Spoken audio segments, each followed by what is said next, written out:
Rav Ovadia Yosef writes in Anaf Etz Avot that one of the Kabbalists named Rav Menachem Mendel was asked to remove a spirit that entered a woman. Throughout the process, he spoke to the spirit and he asked him, "Who gave you the permission to enter this woman and cause her such harm?"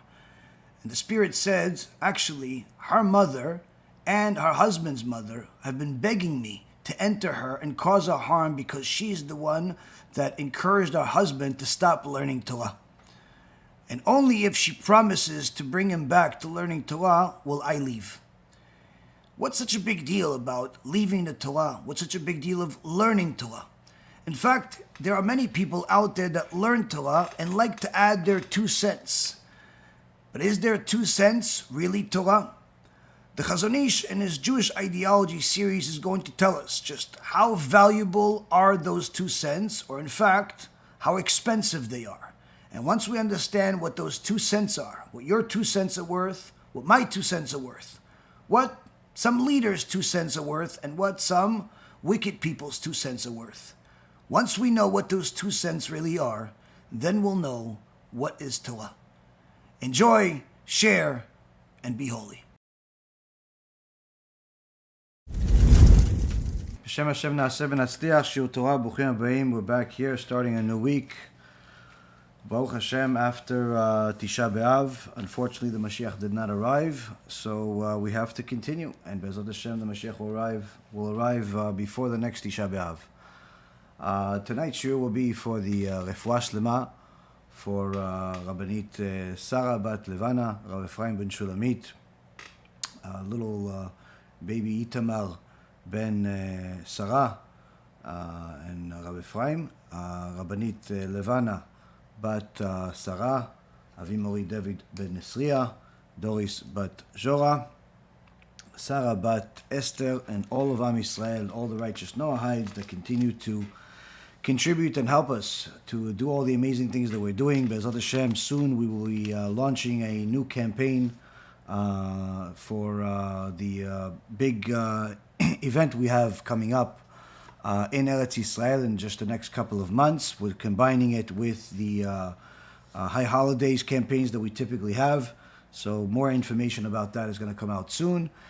Anyone that wants to also help us with the the Kiruv station that we have here in Florida and BeEzrat Hashem in other locations as well, at some point you could donate on our website, either BeEzratHashem.org, BeEzrathashem.org, or you can go to bhtorah.org, or you could donate on the Facebook page or on the YouTube page. You can send a check, whatever you want to do, you can do. Some of you, send checks via email or text message, and that's fine, but you have to send both sides of the checks, and I don't have the time to chase after you if you do it and you don't do it completely.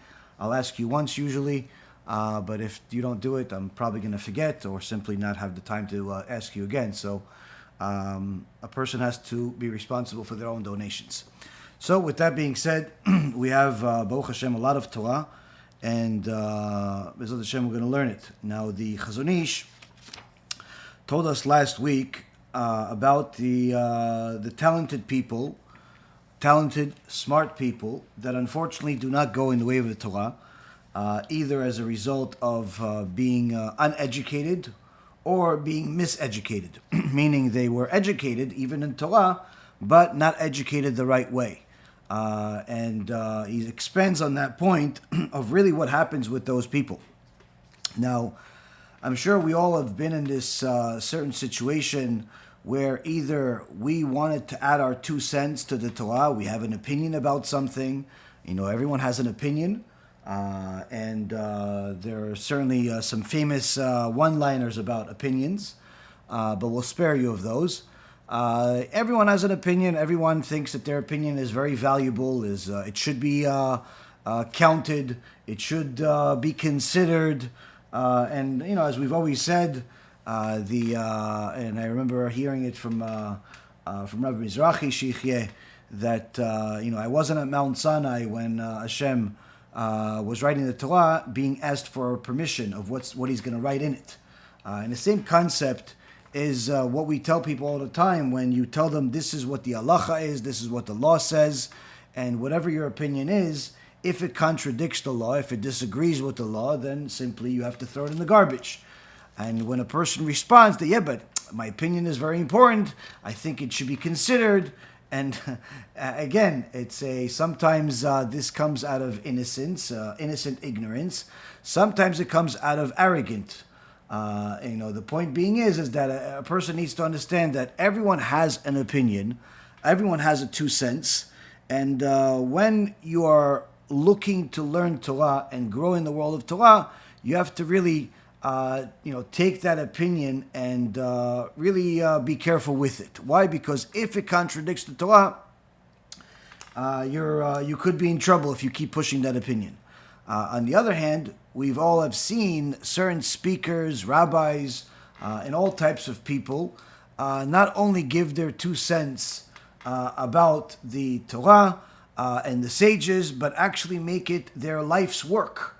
Where their 2 cents is really the only sense that makes sense to them, where they've literally mocked the sages, disagree with the sages openly and publicly, to the extent where they think that their opinion is just as valid and in the same level as the great sages, the holy sages that we have, and needless to say, they are, only a stone throw away from disagreeing with God Himself. Whether it's their disagreement with some of the laws that God gave us about whether it be who to marry, why certain things are not allowed, why certain things are allowed, and of course, the more reformed a person's mind is, the more their opinion matters.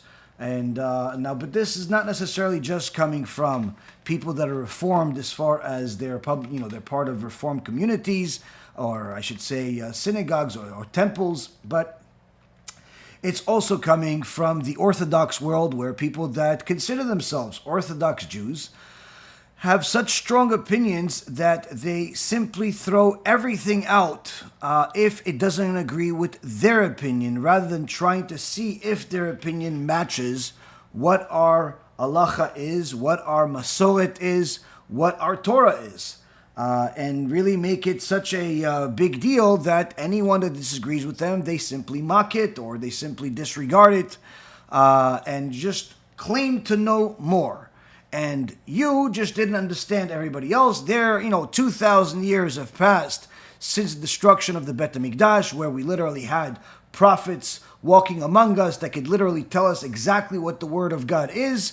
And 2,000 years have passed. All of the sages that have learned and toiled over the Torah over the last couple of thousand years, apparently nobody knew anything until you showed up in the year 2023, according to the Gregorian calendar.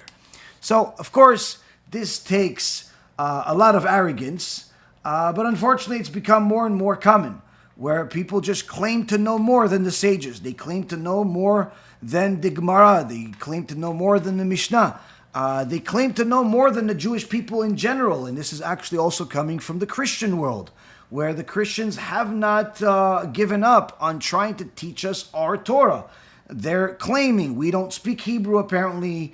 They claim we don't know Torah, we don't know anything. They know. They know, even though the vast majority of them cannot even tell you the 39 melachot of Shabbat. They cannot tell you what's allowed, what's not allowed according to the Torah, the literal Torah, even needless to say, the oral Torah.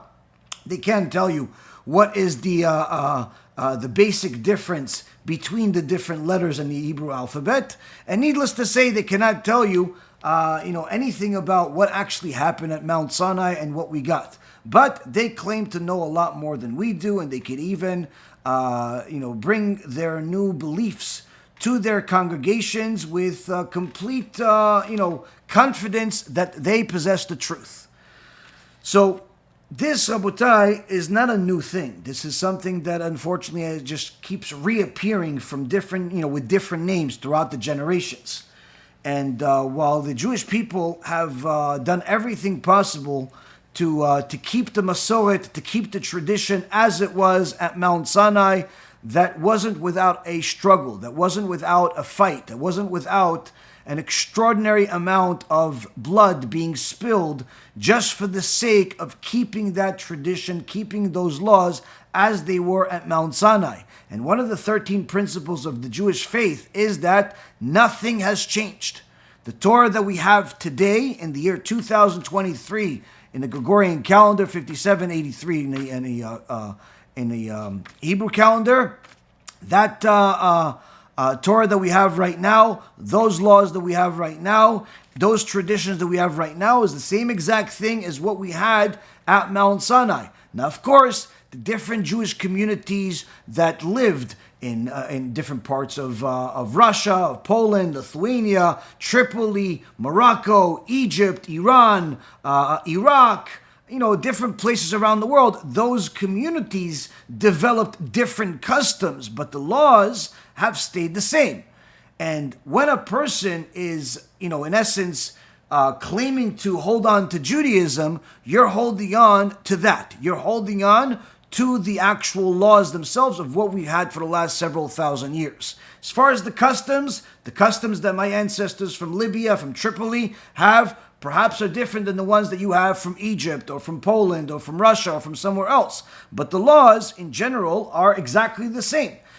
But yet, despite this basic knowledge, there are many of us, both Jews and that are frum and Jews that are newly religious, that disagree with it. Disagree and actually would even say that things have changed and they're not exactly the same. And apparently, they will always find you somebody that agrees with them.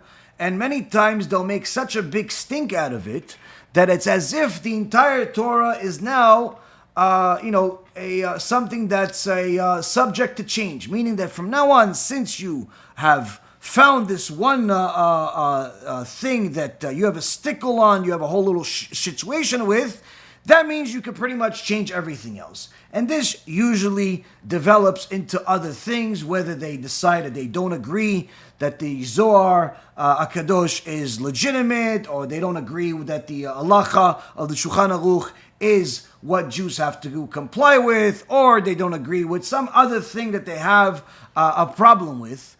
And many times this type of behavior comes from actually relatively smart people. It doesn't come from stupid people usually, as stupid people usually don't spend much time learning, because stupidity is a choice. It's not necessarily a birth defect.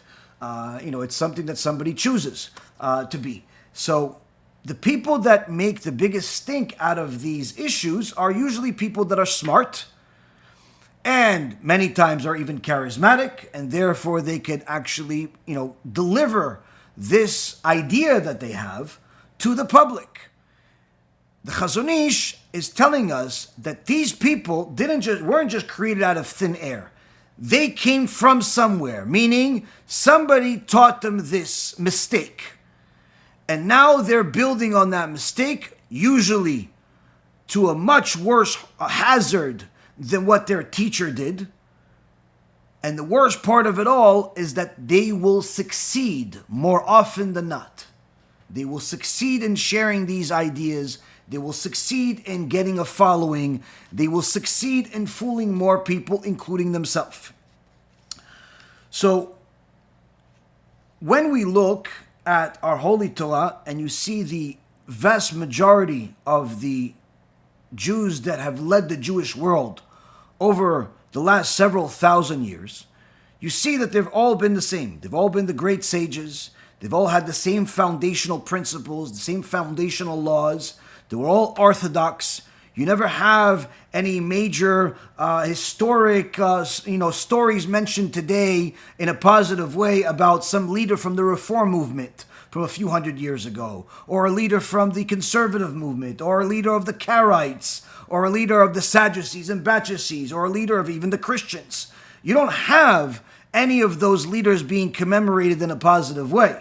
In fact, many of the memories of those people, even by their own followers, are usually hidden because of embarrassment of how much shame those people brought to the world, whether it's increased bloodshedding, increased animosity, increased death in the world, and all types of troubles. But the point being is that when a person has a such I'd say addiction to their own opinion, they disregard that. They disregard the fact that all of the Jewish sages were the same, followed the same line, and everyone else that went against them are literally a forgotten memory, sometimes by choice, sometimes simply because no one wants to remember them. And they've literally been lost in history. But yet you have these great sages that wrote a few books, in some cases only one book, in other cases several books, in other cases many books. But in a time where if you were very wealthy, you were able to have your book 500 copies distributed around the entire world. Just think about it. 500 copies to distribute around the entire world? That's literally, it's how could you possibly assume that anyone would read it, needless to say, follow it, needless to say times a million, follow it 1,000 years later? But yet that's exactly what we have from the Rambam. That's exactly what we have from the Ramban. That's exactly what we have from the Talmud. That's exactly what we have from everything else that we have in the world today, in the Jewish world. These are books that were written many times before the printing press, meaning that each book had to be written all over again with ink to paper. And how many times can you write the same book? You wrote it 100 times, 200 times, 500 times, that's it. And then you're hoping that those 500 copies, each one arrives at different communities, that someone's actually going to read it and follow it, and then keep it and preserve it for the next generation, and the next generation, and the next generation.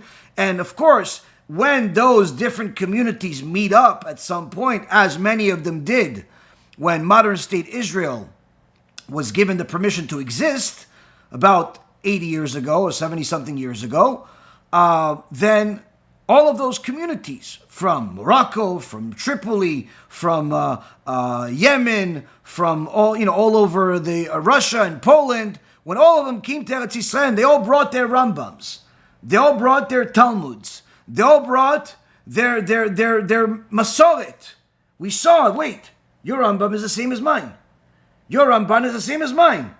Your Yavitz is the same as mine. You have the same thing. Everyone had the same thing.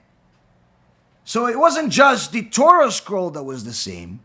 It was the oral Torah that was the same. And you saw that those great sages were the same. Surely, like I said, different customs, but the basic foundation exactly the same for several thousand years. The language, exactly the same for several thousand years. Yes, the customs in different places and times, you have Polish, and you have Arabic, and you have French, and you have all types of languages that live. But the Torah itself, you had in Hebrew, in Sfat HaKodesh, and you also had in Aramaic at the time of the Gemara. But generally speaking, you look at how everything is the same. Everything has lasted the test of time, has overcome the test of time. But yeah, you have some little superhero coming today, and sometimes with, these monotone types of voices where they speak very, very slow, that you have to speed it up to 2x just to listen to him in normal fashion. Or they talk to you with like a hat, they look like some rap star. You're not sure if this is a teacher of Torah or he's a teacher of maybe teaching you how to rap. And they have the hat sideways or backwards. Or they look like some type of other gangster, or they look like they just came out of some movie, or they pretend to be a chassid, and their beard is longer than our exile. And in essence, from all forms, shapes, and sizes, you have these people bringing their opinion and not the Torah opinion. Sometimes saying that their opinion is the Torah opinion, but yet without having the ability to qualify it. And sometimes relying on things that greater sages than they could ever be have already said we disagree with this opinion. We disagree with what you've said. Even though there was a sage that said like you, the sages at that time have already disproved that. And we've concluded that the law is otherwise. And yet you have new ones coming up time and time again and confusing the public. And unfortunately succeeding at it. Sometimes they're succeeding at it by confusing people to such an extent where they literally get them to abandon Judaism altogether and start believing that some guy that died 2,000 years ago is really the Messiah that we're waiting for. Other times, they'll abandon traditional Judaism to some new sect that they develop on their own. And sometimes they'll call what they believe Chassidut, even though what they say and what they believe has nothing to do with Chassidut. So it's important for us to know that this too is part of Jewish ideology that we have to address, and that's in essence what the Chazon Ish is now going to tell us about. He told us about these energetic ones whose teachers have wronged them in their youth and have not raised them to the labor of Torah.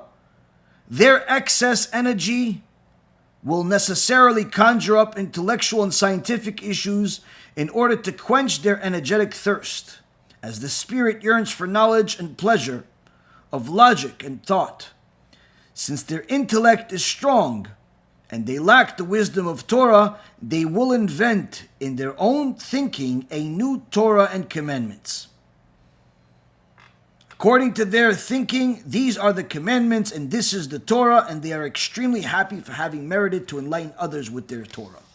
So here he's telling us, in essence, last week already in the last section, about these people exist not just today, they existed in his time, they existed before his time, they've literally existed since the beginning of time. And now is no different. In fact, as the HaChaim HaKadosh says, before the Moshiach comes, there will be different things that will happen, different signs. That the Gemara in Masechet Sanhedrin, in Perek Chelek, also in Masechet Sotah, at the end of the Masechet, page 49, talks about how there's going to be different signs before the Moshiach comes.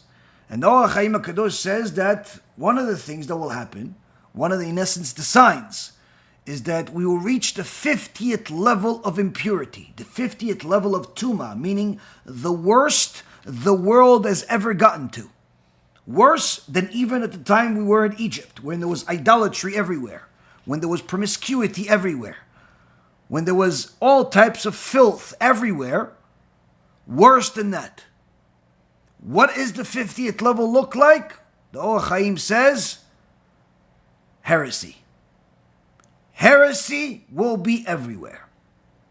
Every Joe Schmo, with or without a beard, with or without a hat, with a rabbinical hat or with a baseball hat, with a Jewish parents or with non-Jewish parents. Heresy will be everywhere. And therefore, only those that hold on strong to the real truth that has proofs, that has a Masoret that's not new, that's as old as time, only those will survive. But yet, that doesn't mean that the enemy of the Torah will not succeed. Quite the contrary. The enemies of the Torah will succeed and will capture many, many victims. Some of them would have started off as decent people, good people, nice people, but people that did not love the Torah enough to hold on to it, and therefore they lost everything. So the Chazon Ish continues in this section and he says, such people, with all the energy inherent in them, build complex structures of their perceptions and arm themselves and their pupils with important means of directing the young people's heart to the highest fear of God, igniting in them a flame of Torah, turning them into capable people who carry the flag of Torah proudly. But all the ideas are the fruit of the teacher's own heart, and not derived from the source, from the Torah. So here the Chazon Ish gives us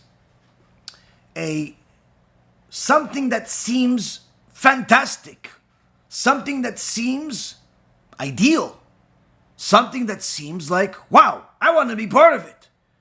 He's saying these teachers that are going to mislead the masses, that are going to be part of the Erev Rav, initially, they're going to come to people with a lot of energy, with a lot of charisma, telling them about their ideas, how the Zohar is not authentic, how you don't need to listen to the rabbis anymore, how he died for you and you don't need to keep these mitzvot, how all types of nonsense that they say in the name of somebody that died, that can't speak for themselves, that didn't write what they say, and didn't even say what they say, but they are going to interpret it as that. They're going to tell you that there is no punishment. God will actually ask you for an apology. They're going to tell you that God needs you. They're going to tell you that you should love everyone the same, even if they're evil, even if they're against the Torah, and even if they hate God. They're going to tell you all of the things that society wants to hear. They're going to tell you should accept everyone as they are, no matter what. And if how everyone is against the Torah, change the Torah. They're going to tell you all of these things, but in a much more clever way, in a much more unique way, and they're going to wrap it with some type of sugarcoating of how you have a benefit in doing this, and how you're really showing Ahavat Israel, love of the Jews, love of God by doing this. They're going to give you all types of their own unique ideas that will make sense to you. They will rationalize with you things that you already know, that qualify what you don't know as true. They're going to do all types of things that are going to direct people's heart to believe that they are connected to God, even through fear of God. And they're even going to tell you, fearing God, sure you have to do it, but it's not as great as loving God. Even the Rambam says that if you only focus on fear, you're like a little kid or a woman. You have to love God. And they're going to make it seem as if loving God is something that's within your ability, or even within their understanding or yours. And they're going to bring you into this fictional love by making you think that you already fear God because you're afraid of dying, you're afraid of making him upset. So stop focusing on the punishment. They're going to ignite you to say you love the Torah, even though you don't really know what it is. They're going to tell you, listen, we're only going to learn the secrets of the Torah. We're not going to waste our time with the basics. You already know the basics, and you, of course, are not going to admit that you don't. Quite frankly, you don't even know that you don't. But they're going to tell you, you are the real Jew. You are the ones that's representing the Jews. And you're going to feel like you are. You're going to feel like, yes, I love the Torah. I'm the Jew. I am the ultimate Jew that's representing the Torah. And you're going to be so proud of this teacher and his teachings that you're going to share it with everyone you want without even asking twice. Hey, look at this guy. Yeah, he's really smart. He just talked about how it's okay to smoke marijuana. Because even Moses smoked marijuana, he said. Moses did not, but he said he did. And it made sense to you because you like to smoke marijuana. Even though the average normal person knows that nobody would ever think that Moses smoked marijuana other than the person that's high all the time and full of drugs. But it's convenient that this teacher told you it's okay to smoke marijuana. Or better yet, take this ayahuasca if it's going to help you connect to God. Yeah, it's good. If you take it one time and that gives you the boost to connect to God, go ahead and do it. The rabbi said it. the rabbi said it. They're going to tell you these things. They're going to tell you things you want to hear, but they're going to put some type of stamp on it that makes it seem like Torah, because it'll come from rabbinical people, environments, and they'll even misquote things intentionally and unintentionally just to make you feel good about it. They're going to come prepared. They're not going to be the typical fools that just speak blindly and just make stuff up, at least not initially. They're going to say that they have support by big rabbis. No one knows who those big rabbis are. Even they don't, but they'll tell you they do. They'll tell you that they are very well established and they know the entire Torah. They won't say it, but their workers will tell you, as if the workers know what the whole Torah means. And these types of people are going to come with full energy, turning their students into capable people that are going to get the feeling as if they themselves are carrying the flag of Torah proudly. But those flags and that knowledge is only going to be the ideas of the teacher and not the ideas of the Torah. And the ideas of the teacher, whether it's a woman or a man, a rabbi or non-rabbi, Jew or non-Jew, those ideas will be contradictory to the Torah, will mock the Torah, will disregard the Torah, will be an enemy to the Torah. But the students will not know this, because the leader that they're following will always have something to say to defend themselves, and will have the ability to convince people that what he's saying is true. Sometimes by simply laughing it off, as if your question is silly. Like, how can you say God needs you if the Rambam says that we have to believe that God is perfect? Come on. Of course the Rambam knew what I'm talking about. Oh yeah, of course the Rambam knew. Like, he makes you feel so stupid that you even said this, that, sure he knew. And they're going to make you believe that whatever you actually have as a predisposition, as your own understanding, is simply wrong if it doesn't align with whatever they told you. They'll make you question everything you know that is correct, and make you believe their ideas are correct. They'll make you disregard the great sages that have literally lived and died for the Torah, just because those great sages said things that disagree with whatever this leader's opinion is. But they're not going to do it just if you want to join, you can, if not, no big deal type of way. No. They're going to hound you. They're going to pressure you. They're going to do everything possible to make sure they don't let you go. And once you're on board, they'll have you literally raise that flag and go everywhere with it. And unfortunately, the Tumah, impurity, the power of impurity, doesn't have the same difficulties of the power of Kedushah. If you try to convince somebody to publicize holiness, the evil inclination gives them all types of difficulties to make them stop. Tell them, listen, here's a Sefer Torah, here's holiness, go spread it. Oh yeah, I don't know if I have time. What do you mean? You just told me that you have nothing to do today. Oh yeah, I know. Okay. Wait, hold on a second. Are you going to pay for gas? Yeah, I'll pay for gas. Fine, just go do it. Okay. What about if something goes wrong? Well, what could go wrong? I don't know, if my car breaks down. Well, if it breaks down, you'll fix it. Oh, what if people don't want it? What if this? What if that? Okay, you don't want to do it, don't do it. No, like, I want to do it. And like all these difficulties to actually eventually spread holiness. But when it comes to spreading filth, when it comes to spreading lies, no one has any trouble. They'll do it in the middle of the night. They'll do it in the middle of a vacation. They'll literally, they'll leave everything that they're doing just to spread the lies.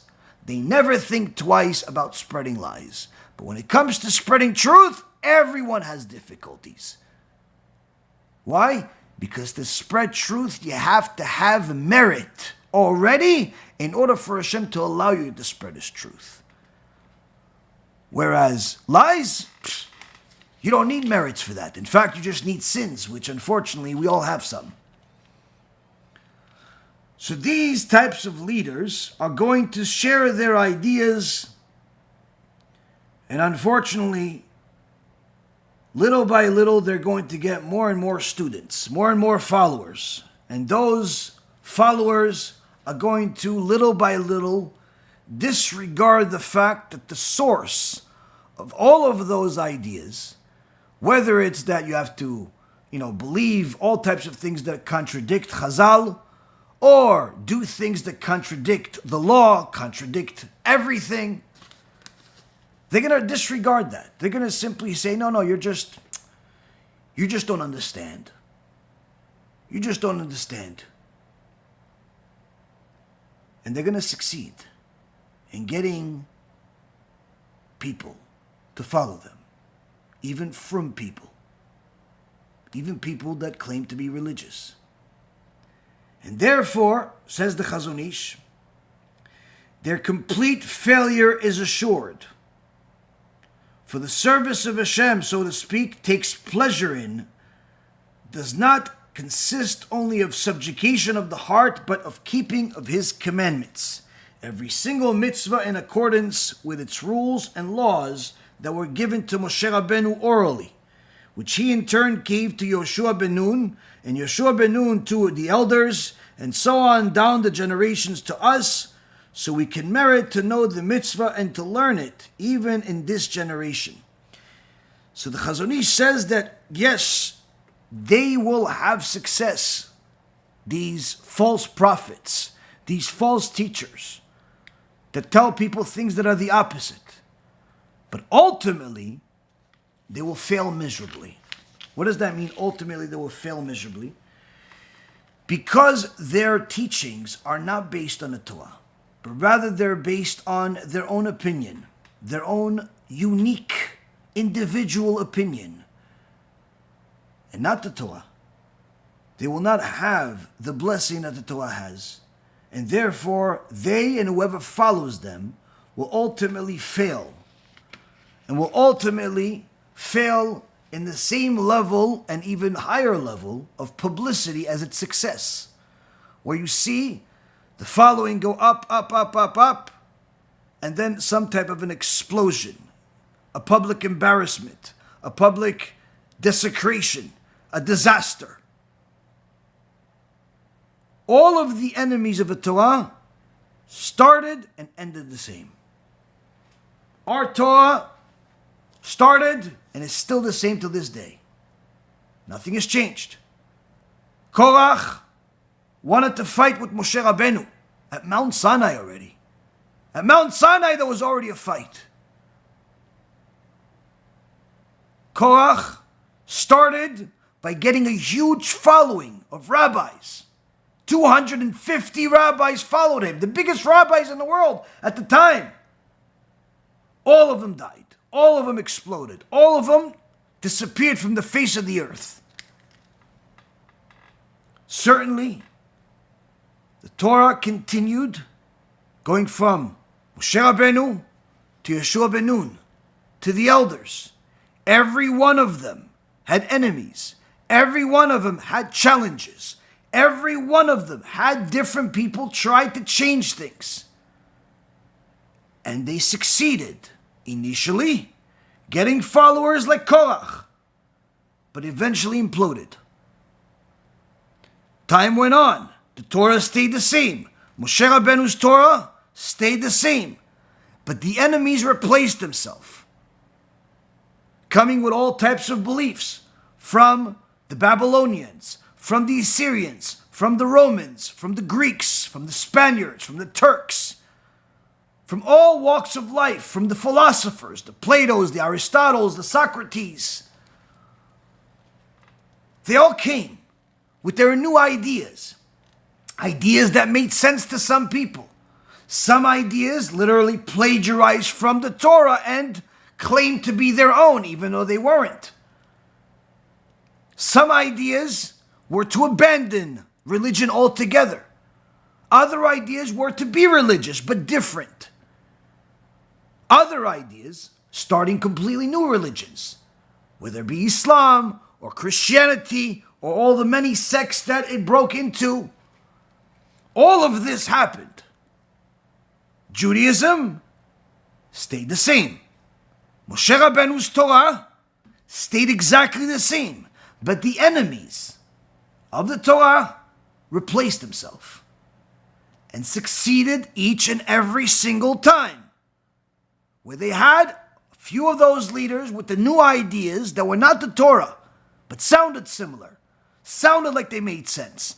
Sounded like they're true. Sounded good enough to convince enough people to follow them, to provide for them, to empower them, and even to enrich them. And they succeeded initially, and they built little empires.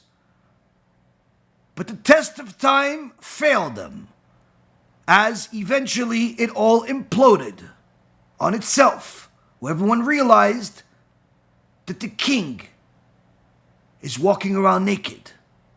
He doesn't have see-through clothes. They eventually realized that their beliefs are flawed, full of lies, full of contradictions, full of plagiarism, full of all types of things that do not make any sense. And then they would improvise. That leader would fall off, but then somebody else would replace him and say, no, I have the better one. I have the fixed one. I found the mistake. And start anew. Our Torah stayed the same. But new enemies came with new ideas, with new sanctions, with new decrees, with new ways to try to eliminate us, with new ways to try to fight us and contradict us, with new ways trying to educate us. Each time they succeeded in getting the weak ones among us to fall as their victims. Those that did not hold on to the Torah fell to the enemy's traps. Those that stuck to what the truth is, to what Moshe Rabbeinu gave us, continued living on. And their children lived on and their children on. But any one of those kids that they had, any one of those grandkids that they had, that did not hold on to the same truth as their father, as their mother, eventually fell off. But overall, despite all of the enemies, the Jewish people are still here with the same exact Torah and with new enemies. In every generation, they come to destroy us. Now is no different. In fact, unlike any other time in history, now we have enemies coming from within and from without. Now we have enemies that are trying to befriend us and are trying to destroy us all at the same time. Now we have people pretending to be us and claiming that we are the false ones, whether it's the black Hebrew Israelites claiming that they are the real Jews, even though they don't even know Aleph Bet, and needless to say, they don't know that the New Testament is 100% idolatry. But they claim to be the real Jews, and the rest of the Jews, which they believe are all Ashkenazi somehow, apparently they forgot about the Yemenites and the Italian Jews and the rest of the Sephardi Jews. They forgot that the rest of the Jewish people have actually exist. According to them, the only Jews that exist are the ones they see in Hollywood and Seinfeld shows. So, they believe they are us. And then, of course, there's a bunch of new Christians, whether they call themselves Messianic Jews, or they call themselves Jewish Christian, Christian Jew, and all types of mishmash, new belief systems. Some even call themselves Rabbi now, even though they're not even Jewish, and needless to say, they don't know the Torah. But they know a few things. They know enough to be dangerous. They know enough to fool people, including themselves. They know enough to justify all of their arguments. At least in front of the ignorant people. And certainly you have enemies from within. False leaders. Leaders that tell people things that are exactly the opposite of the Torah. Leaders that claim to be wiser than the greatest leaders we've ever had. Greater than the Gdolei Ador. And they are succeeding too. They certainly have a following, and some of them even have greater followings than some of the biggest rabbis in the world because of media. You have a YouTube channel, you have a podcast, you have some type of outlet to deliver your videos, audios, and you can get thousands upon thousands of people to listen and tune in to every one of your words, much more than some of the biggest rabbis in the world can have people attend to their lectures or their meetings or their speeches or read their books. So in many cases, these so-called influencers slash rabbis slash whatever else they are can have a huge following that would actually have more influence, more impact than the real people that have the truth. But ultimately, they will fail. How? Simply because their system is bound to fail. Because as the Chazon Ish says, it's assured failure because while they can convince people through emotional speeches, through rational thinking, through using logic to make you believe that you can actually understand God's will, even if what you understand has nothing to do with His will, because you simply think that you can think like God. And that is bound to fail, because it's not in accordance with the law. And it doesn't have the ultimate objective of the law, which is to fulfill the law. You just have an understanding of parts of the law and an acceptance of parts of the law that you like, that you agree with, that you're willing to accept. But you're not willing to accept all of it. Especially if you don't understand it and if it disagrees with your desires. But you're willing to accept those parts of the law that simply do not conflict with your behavior. So you're happily married, so you're willing to accept the law that says you're not allowed to commit adultery. At least not for now. You have easy access to kosher food, you have no problem accepting kosher laws, at least the ones you understand. You want to take off a day out of the week, you're happily going to accept the Shabbat. At least you think that you're actually keeping Shabbat. Because you don't know the law, and you're not willing to study the whole law, so you just assume that as long as you don't drive, as long as you don't cook, and you don't work, you're keeping Shabbat.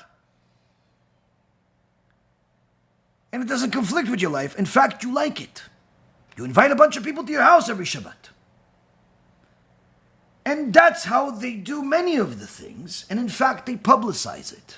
They publicize their activities. And that's how they get more people to join them. More people that are looking for the superficial part of Judaism, superficial part of the Torah, and not the depths of it, not the core of it, not the truth of it. Just enough to keep you busy.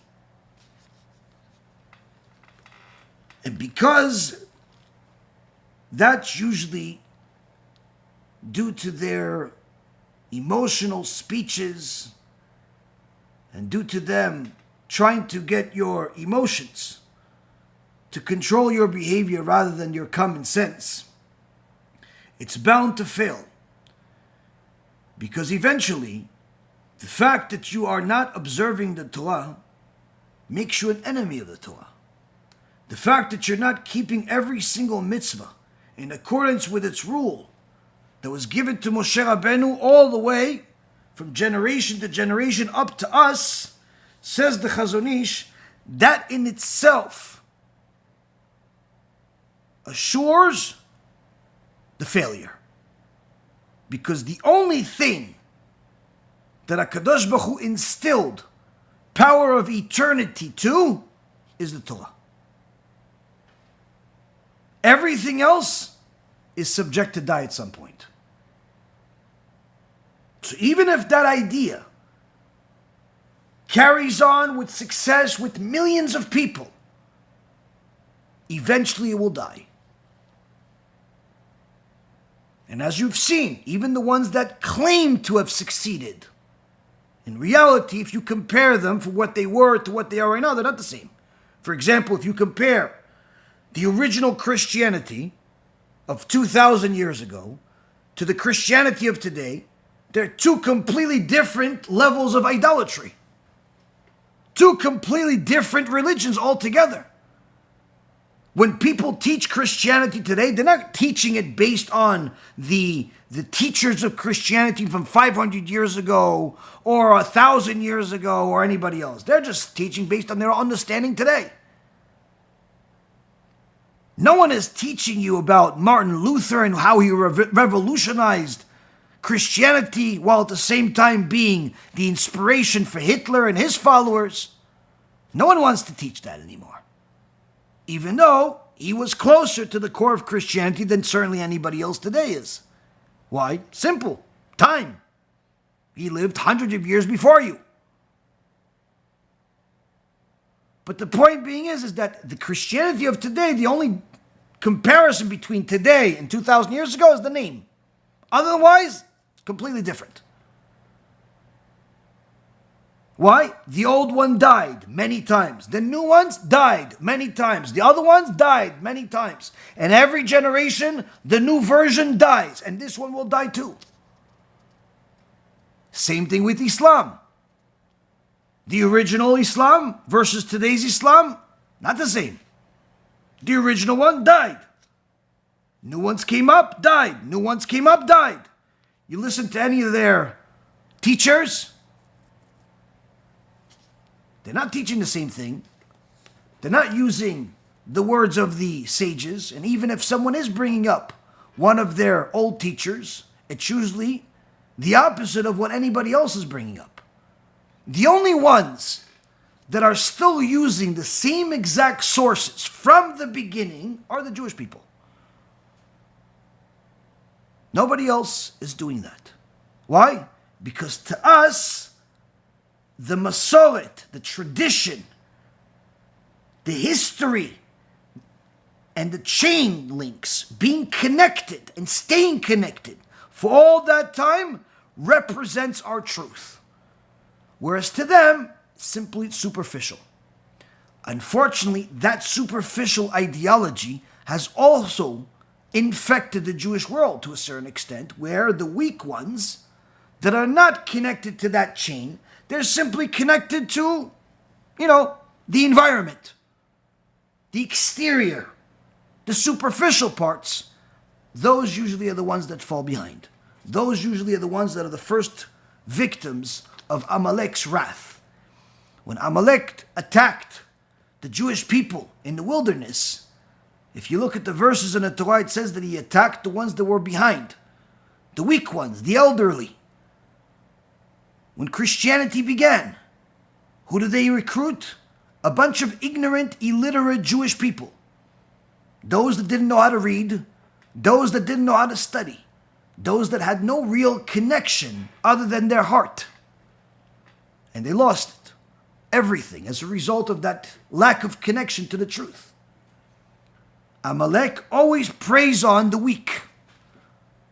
Throughout all of the last 2,000 years of Christianity missionizing, either by force or by lying, they did exactly the same thing, always preying on the ignorant, always preying on the weak.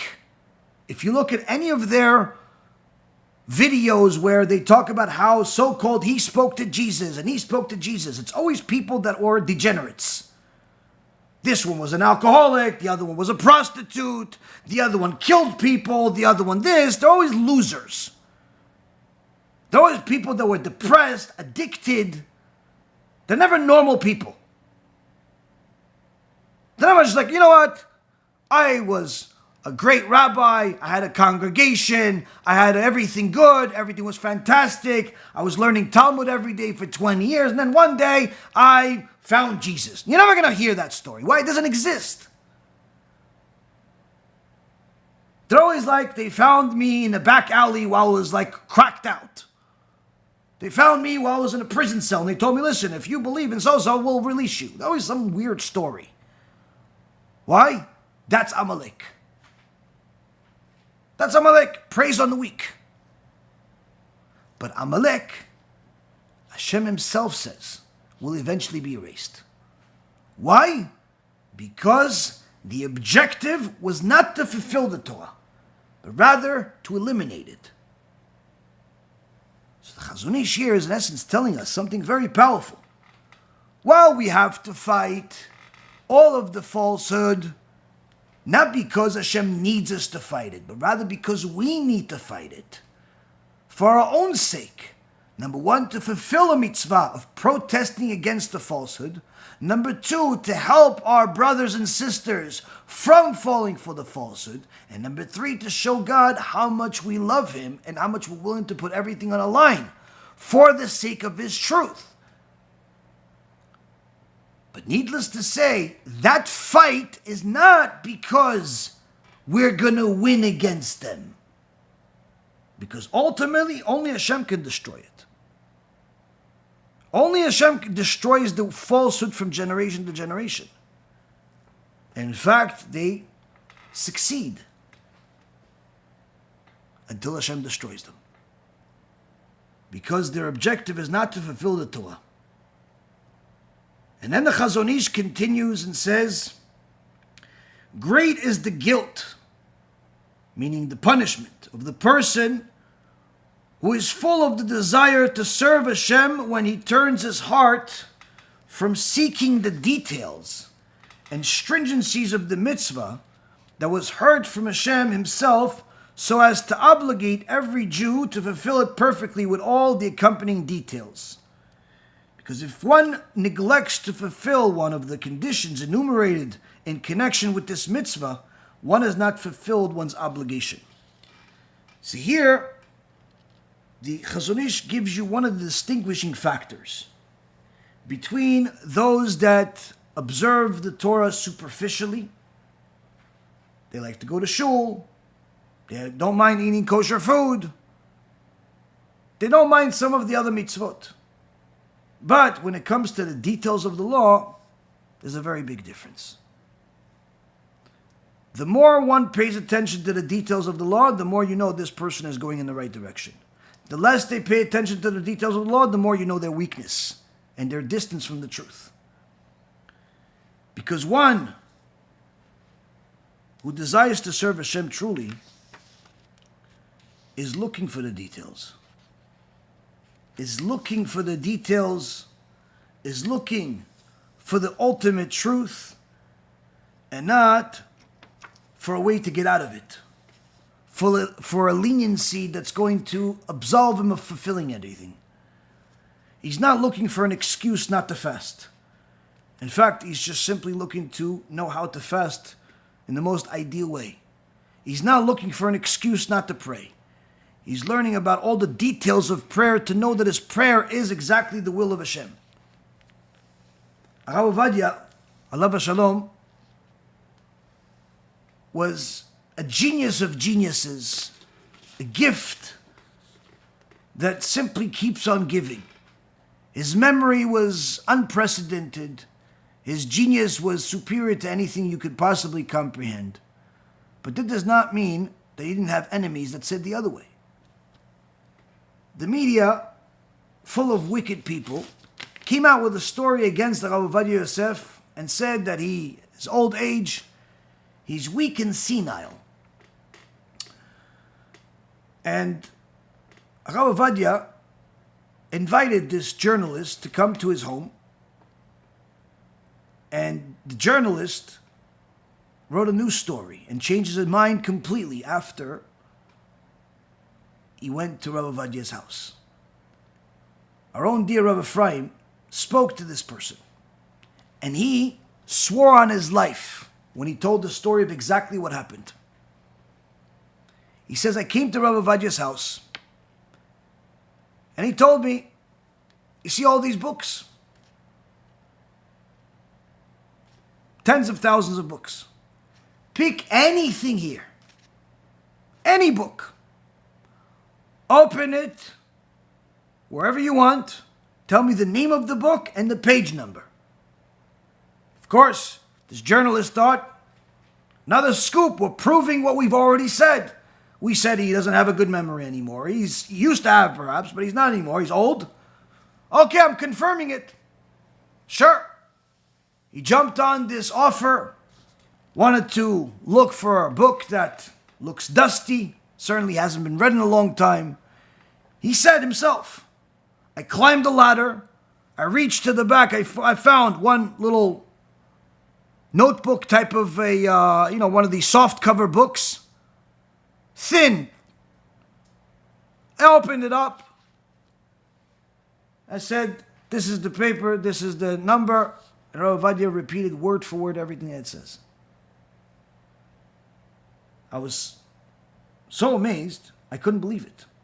We tried another book, and the same exact thing. It didn't matter how many books. After this, after Ovadia shocked me with a memory that's unlike any other human being that exists in the world,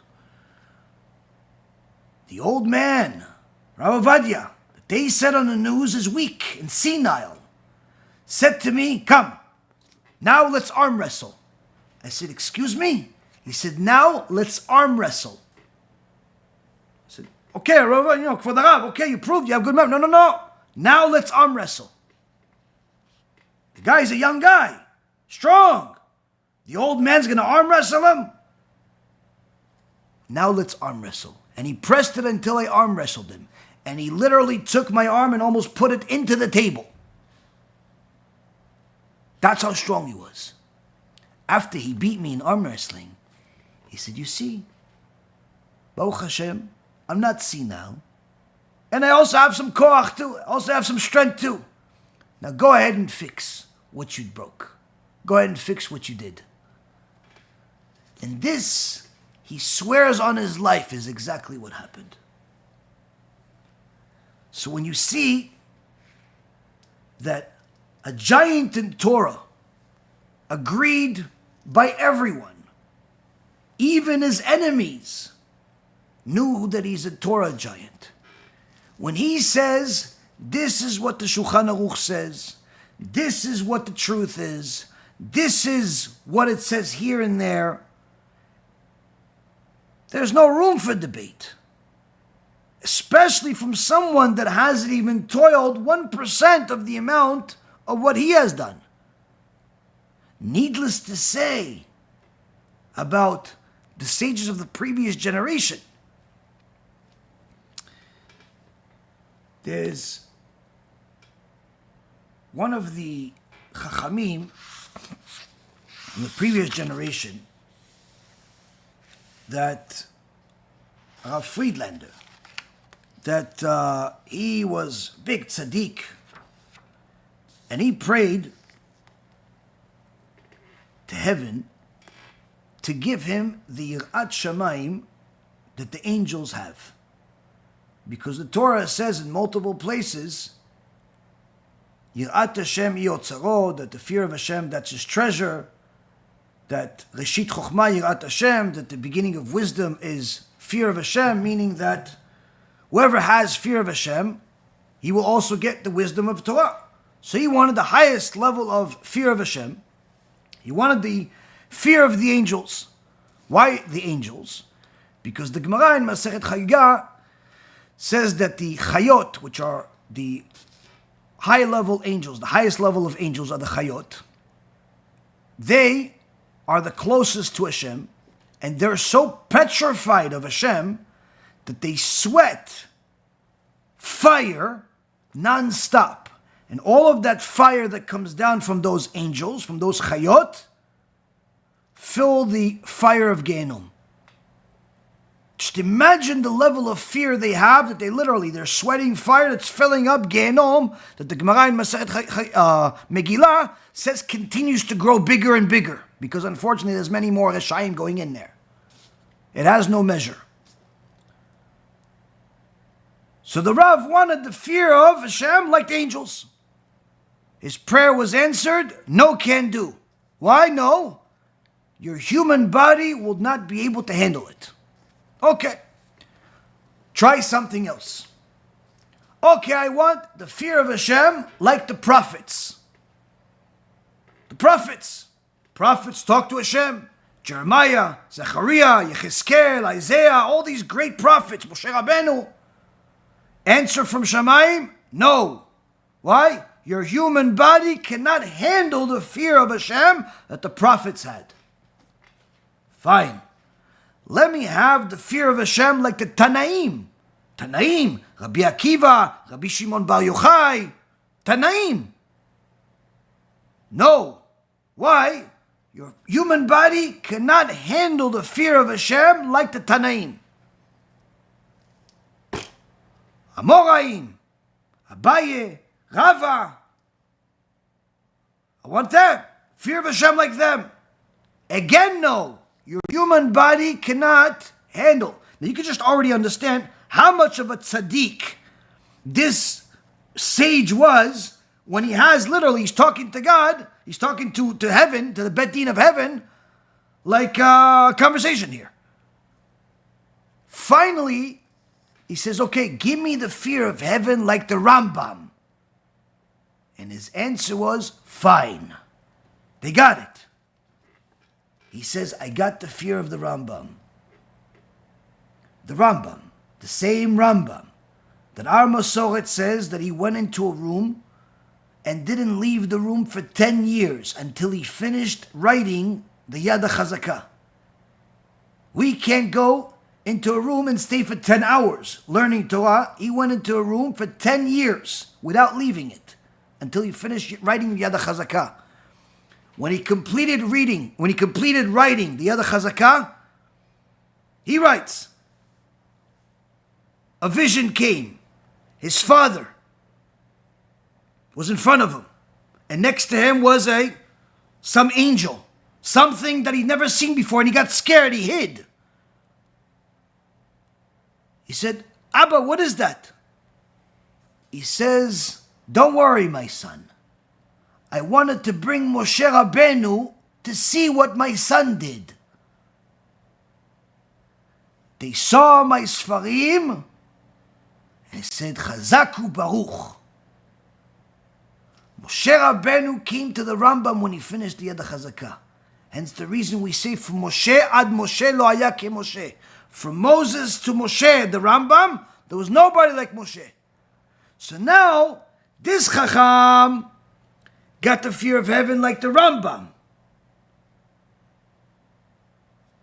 A short while later, we're not talking about years, months, days. We're talking about literally a short while later. I don't know, maybe it was minutes, an hour. The book doesn't say the exact measure of time to my recollection, but he says right away, I prayed for Hashem to please have mercy on me and remove this fear of him like he gave me from the Rambam. I couldn't handle it. My human body could not handle the fear of Hashem that the Rambam had.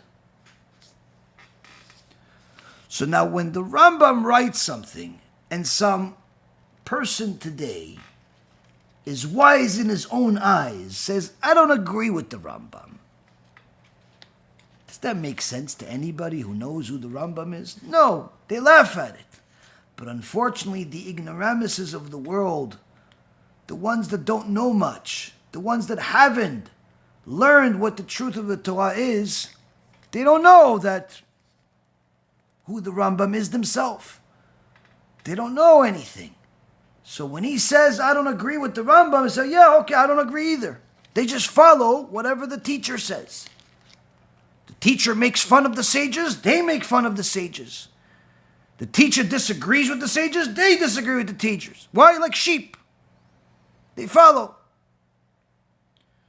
But ultimately, they will not succeed. The success will be measured based on a certain amount of time that HaShem will allow them to exist. Why? To allow free will. To allow free will. Because anyone that understands what the Torah is, the more you understand the Torah, the more you realize how knowing a little bit of Torah is simply not enough. You ask a guy, listen, what makes you Jewish? So, whoa, what do you mean? I know a few of the plakim, from Likutei Maharan. I know a few plakim from the Tanya. Okay, great. But what about Ilchot Shabbat? Do you know how to keep Shabbat? Yeah, listen, we don't drive. We don't watch TV. Keeping Shabbat. Well, there's a little bit more than just not driving and not watching TV. There's a little bit more than just not using your phone on Shabbat. There's a lot more to Torah than just a few plakim that you know from Likutei Maharan or the Tanya. They're good. I'm not discounting. They're all very important. But Judaism is much bigger than Hasidut. Judaism is much bigger than whatever traditions and cultures and even book that you have.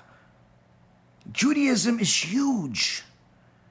And the more you know, the more you realize you don't know enough. But the arrogant people refuse to submit to the sages. In fact, the more arrogant they are, the more they feel the need to add their own 2 cents to everything that they read, to everything that they heard, and make it their own. Sort of like a chef, where he's plagiarizing somebody else's idea of how to cook some dish, but he throws a few new seasonings. Or like right now, there's this new popular thing in Israel. They're making a very big deal out of it. Schnitzel is one of the favorite foods of the Jewish people, especially the Israelis. Schnitzel, chicken cutlet. It's been the same exact thing for generations. You take some chicken, you take some of the bread, some egg, you put them together, delicious, some oil, yummy. He wanted to add something new. What? Mashed potatoes. Well, mashed potatoes we also know. We also like mashed potatoes. No, not like this. What is he doing? He's taking one schnitzel, he's taking some mashed potatoes, he's taking another schnitzel, he's combining it all together, and he's frying it all together like a sandwich. And now the country's up. Wow, amazing. What a clever, amazingly gifted chef. What gifted chef? He just took 2 schnitzels, he put the mashed potatoes. You could have just simply made the same thing we've made for the last few thousand years. Take the mashed potatoes, take the schnitzel, put them on the same fork, eat the bite, finished. No. This is different. What different? That's how it is in the world. Now, when it comes to cooking and you want to take somebody's idea and then put a few new seasonings on there, make it your own, okay, you want to do it, do it. But when it comes to the Torah, you can't do it. You can't take the Torah and put your 2 cents into it and think this stays the truth. You can't take the Torah and put your 2 cents into it and say this is still the same exact thing we've had all this time. Why? Because once you change a yes to a no, once you change an allowed to not allowed, it's no longer the truth. And unfortunately, the more arrogant a person is, the more inclined they are to add their 2 cents. But eventually, they want even more than that. They even want more than the 2 cents because they have followers. And they want to have a bigger influence on their followers. So they want to separate their followers from what they used to be. More and more. They're unhappy with the fact that they're still similar to everybody else. They want to separate them more. And unfortunately, they succeed there too. they succeed there too. The Mishnah Berurah in Chelek Gimel, the third section, in the introduction, the Chafetz Chaim brings Rabbi Yonatan Eibeshitz that says, whoever doesn't learn the laws of Shabbat is certainly violating Shabbat. Now, while the average person out there that is even Torah observant, from birth even, assumes that they are observing Shabbat. Even though Rabbi Yonatan Eibeshitz, and thereby the Mishnah Berurah after, said, if you do not learn the laws of Shabbat, for sure you're violating Shabbat. Now, how would you know if you're violating Shabbat or not? Simple. You have to learn the laws of Shabbat. And every time you learn the laws of Shabbat, you'll see that you're messing up somewhere. And the Chazon Ish brings a few examples here. He says, if a person neglects to fulfill one of the conditions enumerated in a mitzvah, he has not fulfilled the obligation. For example, a person that has donned a head tefillin, in which the parchments were not written as stipulated, is just like a person who has never put on tefillin at all. And so it is with every mitzvah. Here the Chazon Ish is telling us something very, very dangerous for anyone who is not careful with the mitzvah of tefillin. Why? Because the Gemara in Masechet Rosh Hashanah, in page 17a, says a person who does not put on tefillin, a Jew that doesn't put on tefillin, goes to Gehenna and never comes out. Why? He has the deen of karkafta delo tefillin. He has never put on tefillin. Yeah, but you can say to the guy, what are you talking about? The guy came up to Shemaim and he had tefillin. He put on tefillin every day. Chazon Ish says, no. If you just put these leather straps on your head, but the scrolls inside are not following the halacha, you didn't do anything. You don't get a credit for effort. If you bought your tefillin on eBay or from some unknown person, and your tefillin are not kosher, either because the scrolls inside are not put in the same order that they're supposed to according to halacha, or the scrolls themselves are not kosher, it's not a parchment, it's paper, it's not the right writing, there's a mistake in the writing, there's a missing letter, or the leather is not the right leather. If it doesn't follow literally over 1,000 laws that the tefillin have, the deen is, the law is, you did not put on tefillin. It's considered as if you didn't do anything. And that's why the Chazon Ish brings it as first, is that one detail that you didn't think is a big deal, because you didn't feel like spending $2,000 on tefillin. $50 sounds much better to you. So you figured to yourself, listen, I'm not rich, I don't have $2,000 to spend, $50 is more my style. So $50, and God understands me that $50, no, you don't understand. You're never going to find a kosher pair of tefillin for $50. It doesn't exist. It never existed. Why? Because tefillin are very difficult to make. They take a long time. And also, it's simply not a cheap product. If you have tefillin that are not coming from a reliable source, you can be sure they're not kosher. The same thing with mezuzah. People are willing to buy a $500,000 house, $1 million house. They'll even tell you, I'm not going into that house until I have a mezuzah up. Fine, wow, amazing. But then when they finally buy a mezuzah, they'll go to some Judaica store and they'll say, what's the best price you have? $30? Okay, I'll buy it for $30. They don't realize the mezuzah you just put on, you're better off just putting a piece of paper on, post it, saying I love you. Why? Mezuzah is not kosher. Because a good mezuzah doesn't cost $20.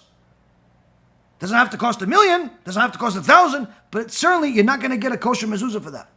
We have a sofer that's Avrech in Eretz Yisrael. He's good friends with Rabbi Ephraim. And he says he came to America and he also to see some people, some different sofrim, and he also went to Asia for different reasons, to buy equipment and inks and things like that. He says he went to one place and he literally saw a group of college kids, Asian college kids. Many of them were women. They were writing mezuzot.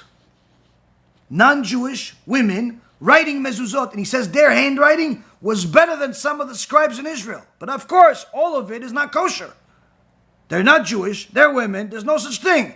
But where are they shipping all these mezuzot to? They're shipping it to Israel. They're shipping it to America. They're shipping it to all these Judaica stores that have customers that don't really care what they're buying. They just care about the price. The Chazon Ish says that little detail of who the scribe is of your mezuzah, who the scribe is of your tefillin, may not seem like a big deal to you because it's just a scribe. But it makes all the difference. It's the difference between having a mezuzah and having nothing. Having a pair of tefillin on or having nothing. There is no, you get half a credit because you tried. Anytime we get tefillin from Eretz Yisrael, Baruch HaShem, it's, there's a few people that I know typically have, they want some, I let them know. Why? Because good pairs of tefillin are hard to get. They're expensive, they take a long time. But many times people ask me, what's the price of your tefillin? I tell them the price, oh, okay. They go somewhere else. Why? They're looking for something cheap. And that's why usually I tell people, my tefillin are never cheap. Why? I'm not looking for a discount. I'm looking for something that I know for sure the people are making the mitzvah. I had somebody that bought a pair of tefillin for me 2 years ago. 2 years ago, something like that, 2 or 3 years ago. Several months later, somebody told me he wasn't so sure if he liked that tefillin. He thought there was a mistake. He thought this, thought that. I offered him, I'll give you the money back if you want. I'll sell it to somebody else, whatever you want. He said, no big deal. Fine. 2 years passed. 2 years passed. One night, I think it was a Shabbat, he came up in my mind that he was unhappy about the tefillin. So I said, wait, maybe he's still unhappy. And maybe he just feels bad to tell me, and he ended up buying tefillin from somewhere else, and he just gave those away. So I asked him, do you still have those tefillin? Motzei Shabbat. I asked him, you have tefillin? He goes, yeah, I still use them. I'm like, listen, maybe you don't like them. I'll send you new ones. I have new ones. They're really good. Top of the line. I'll send you those. If you like them, keep them, and give me the other ones back. No one in their right mind does this. You bought something, 2 years have passed, that's it, finished. But here, it's not about selling, no selling. This is, you don't like it, no problem, here's the tefillin back. Why? Because this is tefillin. There's always there's Kedushah here. I sent him the tefillin. He sends me back the tefillin that I sent him. So, you don't want it? He goes, no, the tefillin that I have are good. I said, yeah, but this is new. He goes, no, what I have is good. The point being here is that if you get good quality tefillin and you compare it to good quality tefillin, there's never going to be a difference. Of course, there's levels of good, but if it's Aleph, the best of the best, you're going to see the best of the best. You're not going to see a difference. But if you compare, like I did with some of my students a few years ago, I did it even on video. I compared a mezuzah, some cheap mezuzah, versus a good quality mezuzah, is a world of difference. I showed a basic quality mezuzah that somebody gave me to check for them. I told them it's not even kosher. There's 3 different mezuzot. One of them was not even a parchment, it was paper. Another one was cardboard. Another one was literally the guy that was writing it perhaps had some type of like shaking hand because the writing was terrible. And then I showed him, this is a mezuzah. That's $150, a mezuzah that's $500. 2 different ones, both of them are kosher. Depends on where you want to be, what you can afford. But this is, let's say if it's $150, compare it to this. World of difference. Now that world of difference is not just $50 versus $150. That world of difference is, this $50 is a complete waste of money. You might as well just put a post-it on your wall saying, I love you, God. Or I love my own money more than I love God. Whatever you want to write over there, because that mezuzah is worth nothing. The real mezuzah that's going to cost you more is an actual mezuzah. Same thing with tefillin. That one detail that most people don't think is a big deal the Chazon Ish here is saying it's not only a big deal, it's the difference between allowed and not allowed, between a mitzvah and nothing, between reward for fulfilling mitzvah of tefillin or eternal Gehenna, chas v'shalom. Like, there couldn't be a wider difference between the two. So, here the Chazon Ish is telling us that small detail in just one mitzvah, that's a standard mitzvah for every Jew, of tefillin, is the difference between him putting on tefillin and not putting on tefillin. He thought he saved $2,000. In reality, he lost Olam Haba. She thought she's saving a few $1,000s on all of the mezuzot because she has 10 doors in the house. She ended up losing the protection on the whole house, and now she has all types of damages in the house. So, there's a world of difference here. But the ones that are going to mislead the public will say, nah, come on, it's all about money. No, it's not about this. It's not, they're always going to steer. No, it's not a big deal. It's okay. They're going to okay everything. They're going to okay everything. Anyone that okays everything, there has to be a problem there.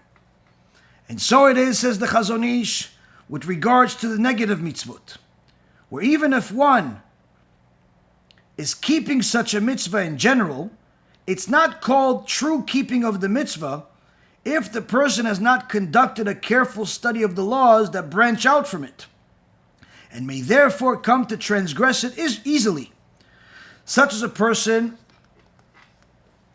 who desecrates Shabbat while singing songs in honor of Shabbat. He washes his hands through an open window above a public domain and thus violates the laws regarding transporting objects from one domain to another on Shabbat. So he says, the guy is singing, Ki yeshmera Shabbat el yishmereni. Right? He's singing. He's happy on Shabbat. He's washing his hands.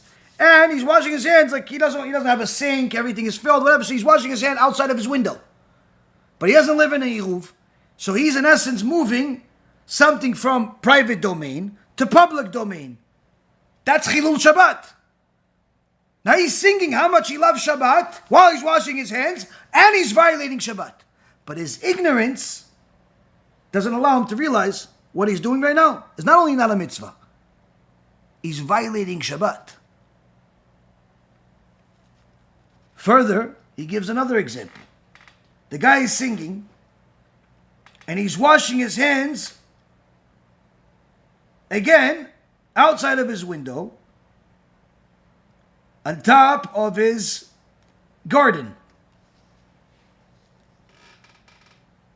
So now, he's washing his hands outside, and the water falls from his hands. He's like, how much I love Shabbat. Wow, I love Shabbat. He's washing his hands, washing his hands, washing his hands. And the water is falling, where? On the ground. What is he doing? He's watering the plants. It's Chilul Shabbat. He's watering plants on Shabbat. If he doesn't follow the details of the law, he's not even going to know that exists. He thinks he's doing a mitzvah. Sometimes people like to have Seudah Shlishit outside. Seudah Shlishit on Shabbat, they like to do it outside. So what do? They get everybody outside, they bring some people. And instead of everybody going back into the house, they have something outside. Come on, just go to the fountain outside, go to the faucet outside. And everybody just goes under the faucet, they wash their hands. Yeah, come on, wow, thanks for inviting us, everybody's happy. Not realizing every single person there violated Shabbat. Why? All the water went onto the ground. They all have violated Shabbat. Instead of saying Shabbat Shalom, should be saying Hashem Yilachem. Hashem have mercy. Another example the Chazon Ish brings is that the guy spits through his window into the public domain. He spit. Why? It's just spit. It's just saliva. First of all, you shouldn't really spit in front of people. But let's say you have to. Let's say you drank something, it's disgusting, whatever it is, you want to spit. He spits from inside to the outside. You moved something from private to public, it's Chilul Shabbat. What do you mean? It's just spit. Okay, it's just spit. It's just Gehenom, they'll say to you. Why? Because that's the law. Come on, it's too much. No problem. You're going to say it's too much also when there's fire being increased on Shabbat for you. Now, a person that simply says, well, it can't be that. No problem. Go check the books. Go check the books. But if after you see that everything that I'm saying, which is in essence repeating exactly word for word what the Chazon Ish is saying, which is what the halacha is saying, and you see it there, and then you still do whatever you feel like doing, don't cry that you didn't know. Cry that you were stubborn. Cry that you were stubborn, but that's not going to help you though. A person separates fish bones from the food plate or carries things outside on Shabbat, following those who say that the Eruv is in order, when in reality there are usually problems with it. So it may be with regards to many of the Shabbat halachot that he doesn't know, and therefore he ends up violating them unthinkingly. And so too with other prohibitions. He's just giving a bunch of different examples where he's seeing a guy that neglects the details because he believes that his own opinion is too valuable and he doesn't feel like listening to the sages. He's going to violate the most basic of laws. He's going to eat fish the wrong way. He's going to eat everything the wrong way. How could you eat the wrong way? Simple. Instead of taking the food from the waste, from the peel, he's going to take the peel off. And instead of doing it with his hands, he's going to use a tool. Or instead of eating it right away, he's going to say, you know what, let me just prepare it for later tonight. When the laws of borer, of separating on Shabbat, is, number one, it has to be the good coming from the bad, not the bad from the good. Two, you have to use your hands, not use a tool. And three, it has to be for you eating right now, not for you eating in 5 hours from now. So if he doesn't know the laws of borer, these three simple rules, she's going to be violating Shabbat on a regular basis. She thinks that she's preparing a really nice feast for the family, but in reality, she's violating Shabbat. Even if she's from birth, even if they're all from, even if the rabbi is coming to visit. I remember one Talmid Chacham told me, listen, he went to some family for Shabbat, and this was a frum family, very serious family. And he came down from his room, and he saw that one of the members of the family was in the kitchen, and he saw them stirring a pot. He came closer, he saw them stirring the pot of chulent while it's on like the hot plate or whatever it is. So what are you doing? He says, no, it's the bottom got cooked. The top is not cooked yet, so I'm stirring it a little bit. He says, this frum person is cooking on Shabbat. He doesn't think it's cooking. He thinks he's just stirring it. He's just moving the bottom of the chulent to the top.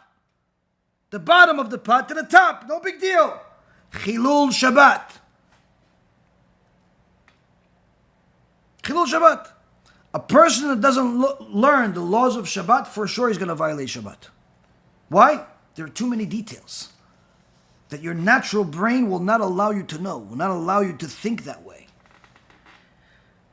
And the same concept the Chazon Ish says is with everything else. All of the other laws. A person can have, for example, something that happens to some people more than others where they have dry hands, and then you have like a little piece of skin sticking out that can be painful. Right next to your nail. Now, person say, listen, bites it off or takes it off with his hands. If you did that during the week, no problem. If you did it on Shabbat, it's Chilul Shabbat. Now, if he's arrogant, he say, no, what do you mean? It was painful. So it's for it's ruining my Shabbat, so I'm allowed to do it. That's what you think. You think you're allowed because you're translating the Torah according to you. but if you learn the halacha, you'll see you're not allowed. The point being here is that using our 2 cents is not necessarily going to bring us to the truth. Many times it's the opposite. And the same goes as the Chazon Ish completes this segment by saying, with forbidden foods, with taking vengeance against people, bearing grudges, hatred of your fellow Jew, all types of quarrels with people, or stealing and theft. Meaning, if you're not going to learn the laws of the Torah regarding taking vengeance, forbidden food, stealing, everything else, you're simply not going to know how to behave according to the Torah while you're singing, praising the Torah, how great the Torah is. Torah, I love the Torah. I've been frum for this many years or my whole life. In reality, you're violating the Torah your whole life. It's what happens is the person shows up. He leaves this world thinking he's religious. He shows up in heaven. He's completely secular. Why? He was clueless by choice. He was clueless by choice. Some people say, listen, I keep the Torah. I don't violate Shabbat. I'm very careful with my Shabbat, everything else. Okay, no problem. But how come you and your old friend are still not talking? Oh, no, she's stupid. Okay, she may be stupid. She may be smart. I didn't ask you about her level of IQ. I'm asking you, why are you not talking to each other anymore? No, I can't stand her. Okay, fine, you can't. But why aren't you talking? Because she did this to me, and that's why I don't want to talk to her. Oh, okay, so you hate her, like you just described with all this animosity, and you're not talking to her as because you don't like her. Yeah, why? Is that a problem? Kind of, yeah. Why? It means you're keeping hatred in your heart. Yeah, but she's wrong. So, who says you're allowed to keep hatred in your heart? Yeah, but she said I did this and I didn't mean it. And find a way to make peace. I'm not saying you have to become best friends, but find a way to make peace so there's no more hatred. Because so long as you have hatred in your heart, you are violating the Torah. You're violating the Torah. To be an Eved Hashem, to be a servant of Hashem, doesn't come easy, and it's certainly not free walk in the park. To be a servant of Hashem, Rabotai, requires a lot of learning, complemented with doing. Not just learning theoretically, not learning superficially, not learning a bunch of things you don't really need for your life, but you could tell other people to do. It's important for a person to know that you need to learn the things that apply to your life. The laws of Shabbat, the laws of holidays, they all apply to your life, but there's also behavioral laws, business laws. A person has to know they have to learn all of these laws and not just learn, the basics of MUSSAR, the basics of halacha, and think that as long as I don't kill anybody, I'm fine. It doesn't work that way. A person could literally be a thief their whole life without even realizing it because they thought that something is allowed. Or a person can think other people are thieves. Well, in reality, what they're doing is allowed. Without learning the law, you're simply never going to know. I'll finish it off with this. A few people asked me a question a couple of weeks ago, and I realized that something went out there apparently in the media somewhere. I'm not really sure where it came from. I already answered those people, but I figured that this issue is probably affecting some people. So I never knew when was the time to bring it up. Perhaps today would be a good time. Of just the difference between what knowing the law is and what not knowing the law is. Often, you're going to hear people that are good teachers of Torah bring sources of the Torah. Sometimes they're even going to show those sources on the screen. Sometimes they're going to quote them, repeat them. Sometimes they'll mention them in books. Now, is it allowed to use sources? Take a book, whether it's the Talmud, or it's any other book of Torah, or any other book, in fact, and copy parts of it to publicize to people. Even though there is a notice in the front of every single book, the inside cover usually, where they say, don't copy, this is copyrighted, don't reproduce this in any way, shape, or form without permission. And it's sometimes the language is very long and the threat is very big, and it's trademarked and it's copyrighted and it's protected, and it's you're a sinner if you do this and if you do that. So are you allowed to take a page or a paragraph or a few pages even and simply reproduce them by showing it to people, not selling it? Even though the copyright says you're not allowed to? Even if you ask the company, you ask the author, and he says you're not allowed to? Are you allowed to? Each sefer that we have in the Torah comes from another sefer.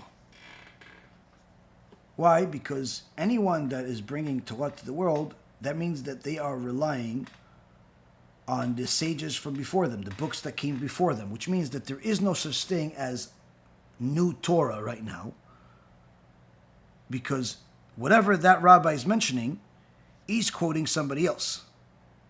He's quoting the Gemara. He's quoting the Rishonim. He's quoting the Achronim. So if it's completely not allowed, then the books themselves would not be allowed. So already we see that there is a problem with this whole trademark copyright situation, because if the copyright and the trademark and all of these warnings are 100% what we have to observe, whether they are because it's the law of the land or because it's the person's personal preference or whatever it is, if that's the case, then we would not be able to produce new material. Because you can't write a new book that's connected to the Torah without bringing real sources. If you're not bringing any sources, you're not bringing any Torah, then it's not Torah, it's your own mind. So that's already shows that there's an issue. So this is not a new debate, this is not a new issue, this is something that's been discussed by the Chachamim over the years, time and time again. The Sefer Be'er Chanoch on Choshen Mishpat, Rabbi Avraham Chanoch Pitrenovsky, he talks about when the poskim discuss copywriting in halacha, they're generally referring to copying the whole thing. They're not referring to, when there's the debate that you see in the poskim, they're not referring to just copying a couple of pages. And the question is, are you allowed to copy the entire book? Take the Talmud Bavli and copy the entire book. Take the Emunah V'Bitachon, copy the entire book. Are you allowed to do it, or do you have to follow the copyrights? That's in essence the ultimate debate. Why? Because the Shut Shevet HaLevi, Rav Vosner, in Chelek Chet, Siman Shin Yud, 310, he says the Torah is for everyone. Moshe Rabbeinu told us that he taught us the Torah for free. From there we learn we have to teach the Torah for free.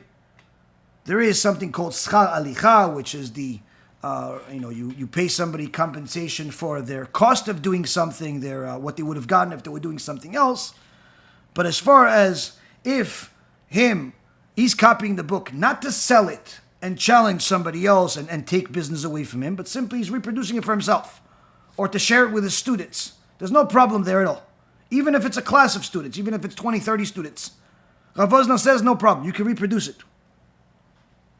Even if it's the whole thing. Why?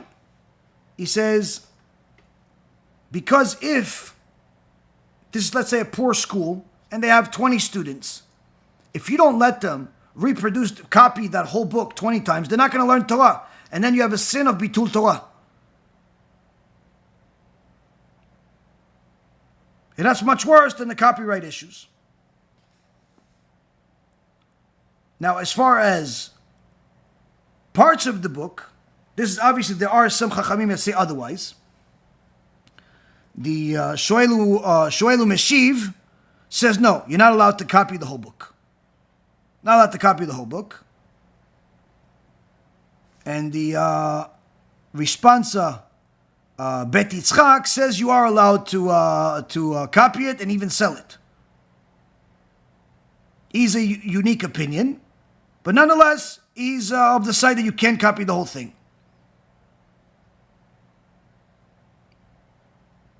Now,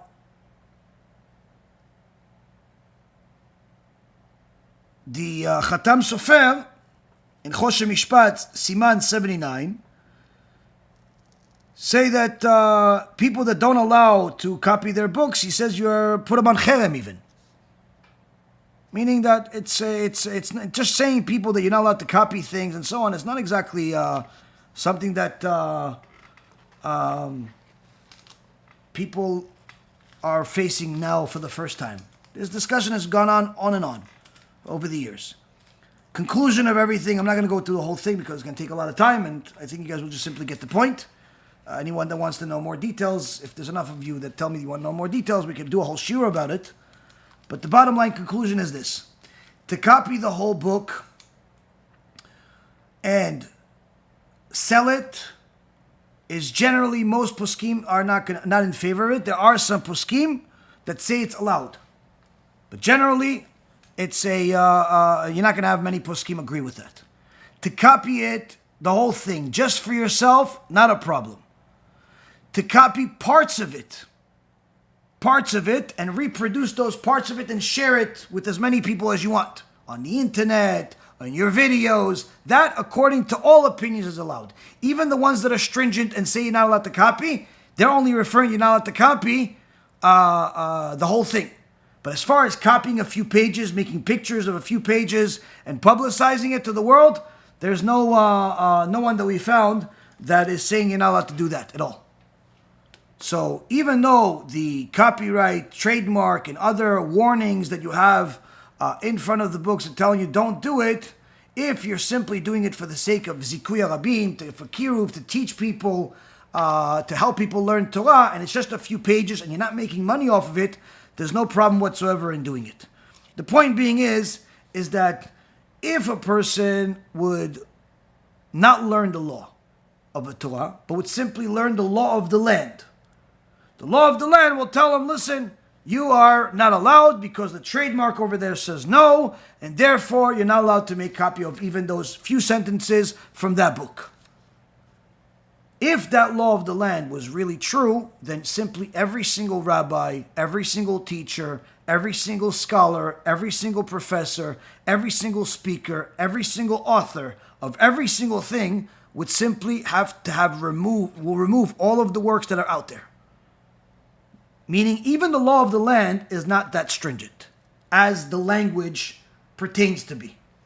Needless to say, in the world of Torah, where we have the laws of bitul Torah, we have the issues of the Torah supposed to be free, and in essence, we have the law of the Torah is takes precedence over the law of the land. So long as the law of the land doesn't contradict the law of Torah, we're okay with it. But if the law of the land contradicts the Torah, the law of the Torah supersedes it.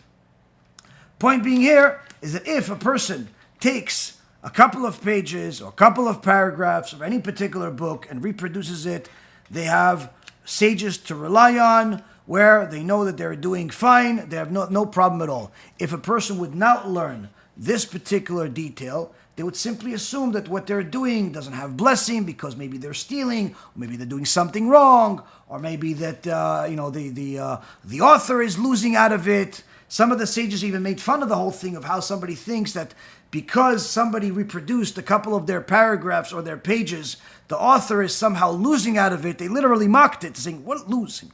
What are you talking about? Whatever you're supposed to get, you're going to get from Shamayim. You're not going to lose anything out of somebody reproducing a couple of the pages."